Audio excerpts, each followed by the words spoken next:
Kia ora, Tony speaking. So I'm just recapping on my little journey that I am um, doing in biology. So anyway, here's an interesting fun fact.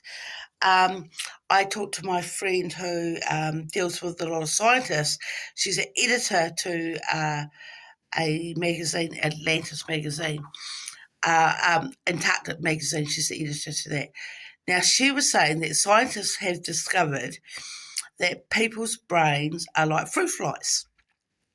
And I was like, wow, fruit flies.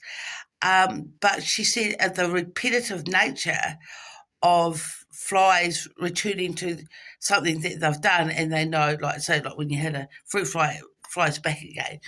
And that's the nature of, they're finding out that a human brain's like that.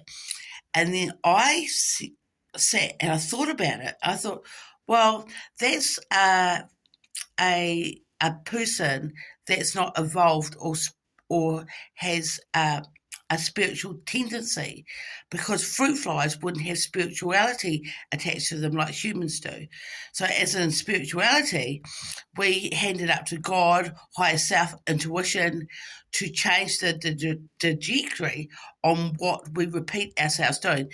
And she gave me a scenario that if you went out with an alcoholic, or your father was an alcoholic, you'd end up going with another alcoholic, or you'd marry an alcoholic in a different aspect because of, like, a brain of a fruit fly. I then thought, well, if you had spirituality, you'd understand that that was a lesson, and that God would guide you, or spirituality will guide you into a different trajectory, and you'd pick someone different.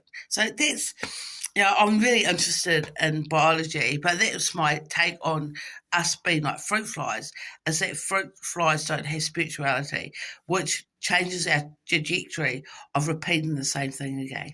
Anyway, so yeah, it's my little passion that I have at the moment. She talks to me about some things that she does in the editing box, and we talk a bit about science.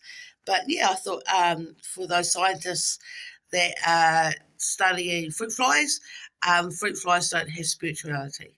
Okay, kia ora.